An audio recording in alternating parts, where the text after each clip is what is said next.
বিসমিল্লাহির রহমানির রহিম। আসসালামু আলাইকুম ওয়া রাহমাতুল্লাহ। প্রিয় শিক্ষার্থীগণ, আজকে আমাদের ক্লাস নাম্বার 21 এবং আজকের ক্লাসের বিষয় ইশারাবাচক সর্বনাম। ইশারাবাচক সর্বনামগুলোকে আরবিতে বলা হয় আসমাউল ইশারা এবং সাধারণত আমরা কাছের এবং দূরের জিনিসগুলোকে ইশারা করে থাকি। প্রথমেই আমরা এই ইশারাবাচক সর্বনামগুলো দেখি। পুরুষবাচক শব্দগুলো হচ্ছে একবচনের জন্য, যেমন হাযা অর্থাৎ এটি, এবং এর দ্বিবচন হচ্ছে হাদানি অর্থাৎ এই দুটি, এবং পুরুষবাচক বহুবচন হবে হাউলাই অর্থাৎ এই সকল। স্ত্রীবাচকের জন্য হবে হাযিহি অর্থাৎ এটি, এবং এর দ্বিবচন হবে হাতানি, এবং এর বহুবচনের জন্য একই রকম হবে। দূরের জন্য আমরা ব্যবহার করি যালিকা অর্থাৎ ওইটি, এবং এর দ্বিবচন হবে যানিকা অর্থাৎ ওই দুটি, এবং এর বহুবচন হলো উলাইকা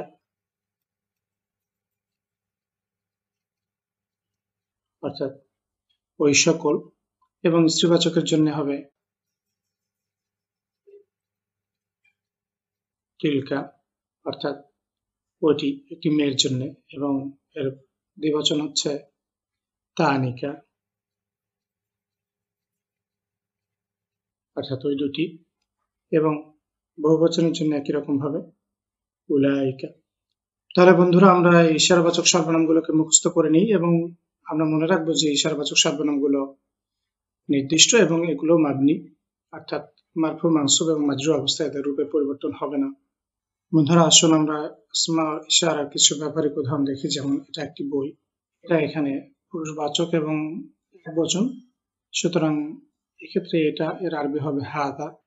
তাহলে হাদা কিতাবুন অর্থাৎ এটা একটি বই। এখানে হাদা মুবতাদা বা সাবজেক্ট এবং কিতাবুন এক শব্দ বিশিষ্ট খবর অর্থাৎ আল খবর আল মুফরাদ। এবং আমরা যদি বইটিকে নির্দিষ্ট করি তাহলে হবে এই বইটি, সেক্ষেত্রে আরবি হবে হাদাল কিতাবু।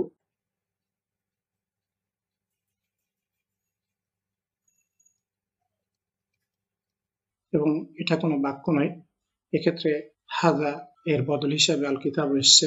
এবং ওটা একটা কলম, ওটা পুরুষবাচক একবচন, তাহলে হবে যালিকা কলামুন।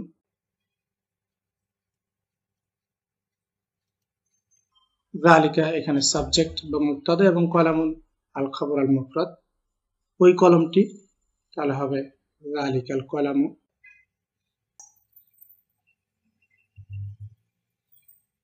এবং এক্ষেত্রেও এটা কোনো বাক্য নয়, আল কলাম শব্দটি জালিকার বাদল হিসাবে এসছে, এবং এটা একটি বাগান, হাদিকতুন স্ত্রীবাচক, সেক্ষেত্রে এটা এর আরবি হবে হাদিহি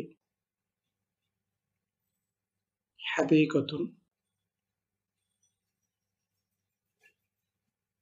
হাদিহি এখানে সাবজেক্ট এবং হাদিকতুন খবর আল মুফরাদ, এবং এই বাগানটি, এক্ষেত্রে বাগানটি নির্দিষ্ট, সুতরাং আরবি হবে হাদিহিল হাদিকতু।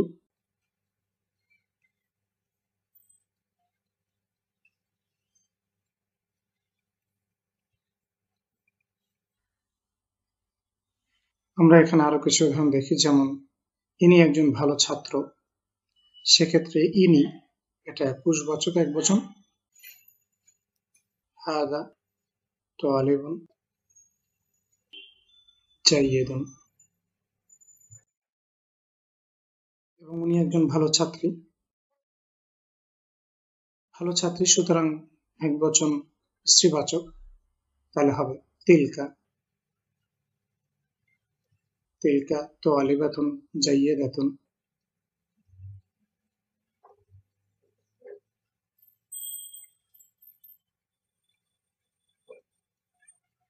তৃতীয় বাক্যটি আমরা দেখি, এই দুটি জানালা খোলা এবং ওই দুটি জানালা বন্ধ। জানলা এখানে স্ত্রীবাচক, সেক্ষেত্রে এটা হবে হাদানি।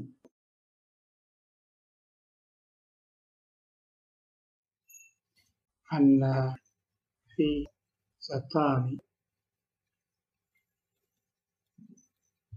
খোলা এর আরবি হলো মাকতুন এবং স্ত্রীবাচক হলো মাকতুহাতুন, এবং যেহেতু এখানে দ্বিবচন সেক্ষেত্রে এটা হবে মাকতুহাতানি।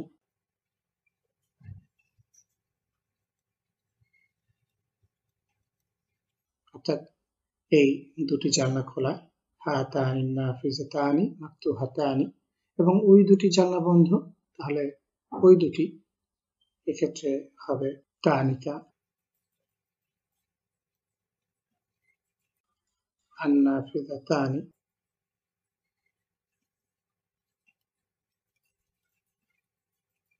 মুগলাকাতানি।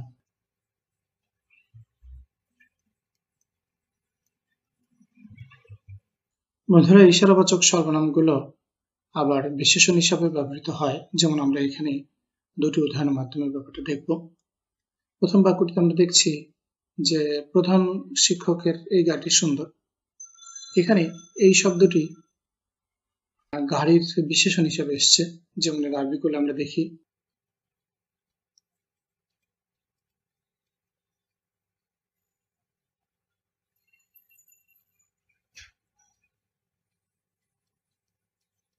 সাইয়ারাতুল মুদিরি হাযিহি জামিলাতুন।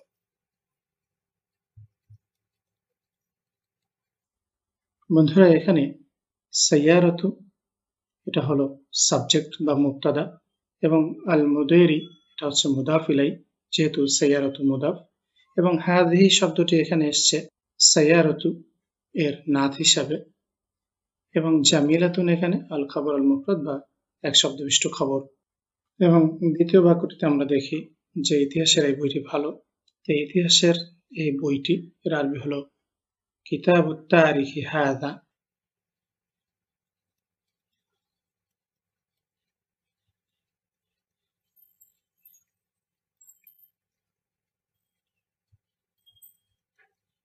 এবং ভালো এর আরবি হলো জাইয়িদুন।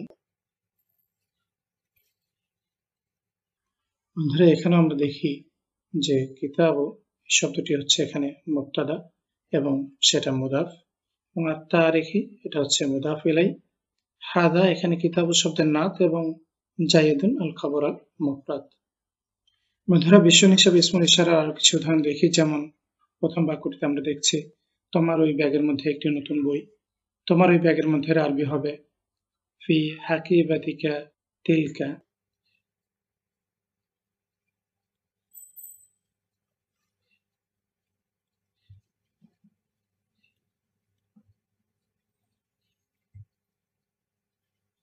একটি নতুন বই কিতাবুন জাদীদুন।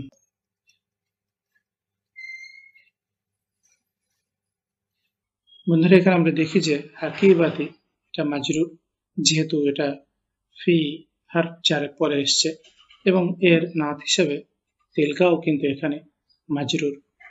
এবং এই পুরো বাক্যটিকে যদি আমরা অ্যানালাইসিস করি, তাহলে আমরা দেখব যে ফি হাকিবাতি এটা হচ্ছে জারুর মাজরুরুন খবর, এবং কা এটা হচ্ছে মুদাফুন ইলাই, এবং এই মুদাফু ইলাই এটা হাকিবাতির জন্য, এবং তিলকা এখানে নাত, এবং কিতাবুন এটা মুবতাদা অনির্দিষ্ট, যেহেতু সেটা ফি হাকিবাতি এই খবরের পরে এসছে, এবং জাদীদুন এখানে কিতাবুনের নাত। দ্বিতীয় বাক্যটিতে আমরা দেখি যে হামিদের এই কাজের জন্য আমরা অনুতপ্ত। তাহলে প্রথমে আমরা দেখি যে আমরা অনুতপ্ত, এর আরবি হলো নাহনু নাদিমুনা।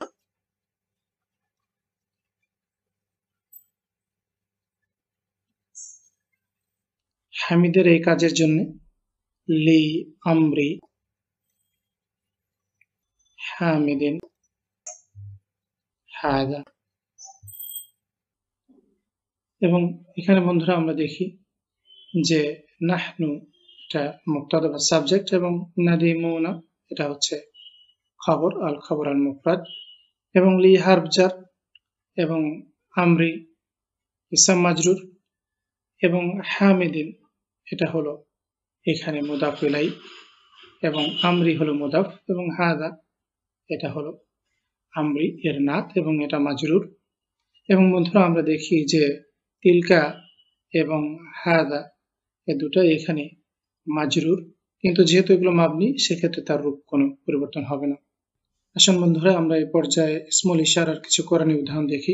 প্রথম আয়াতটিতে আমরা দেখি ফালিয়াবুদু রাব্বা হাযাল বাইত, সুতরাং তারা এই ঘরের রবের ইবাদত করুক। এখানে হাদা একটা ইসমুল ইশারা এবং এটা রব্বা শব্দটির মুদাফ ইলাইহি হিসেবে আসছে। এবং দ্বিতীয় আয়াতটিতে আমরা দেখি ইন্না হাযা লাফিস সুহফিল উলা, নিশ্চয়ই এটা রয়েছে পূর্ববর্তীদের সহিফার মধ্যে। এবং এখানেও হাযা একটি ইসমুল ইশারা। 3 নম্বর আয়াতটিতে রয়েছে যালিকাল ফাওজুল কাবীর, ওটাই বড় সফলতা। এবং এখানে আমরা দেখছি যালিকা একটি ইসমুল ইশারা। এবং 4 নম্বর আয়াতটিতে আমরা দেখি হাযানি খসমানি ইখতাসামু ফি রাব্বিহিম, এই দুইজন বাদী তাদের রবের ব্যাপারে বিতর্ক করলো। এক্ষেত্রে আমরা দেখি যে হাযানি একটি ইসমুল ইশারা। এবং 5 নম্বর আয়াতের অংশটিতে আমরা দেখি উলাইকাল্লাযীনা ইশতারাউদ দালালাতা বিল হুদা, ওরাই হচ্ছে সেই সকল লোক যারা হেদায়েতের পরিবর্তে গোমরাহিকে ক্রয় করেছে। এখানে উলাইকা একটি ইসমুল ইশারা এবং এর অর্থ হচ্ছে ওই সকল। আজকে এই পর্যন্তই, আগামী ক্লাসের আমন্ত্রণ জানিয়ে শেষ করছি। আসসালামু আলাইকুম ওয়া রাহমাতুল্লাহি ওয়া বারাকাতুহু।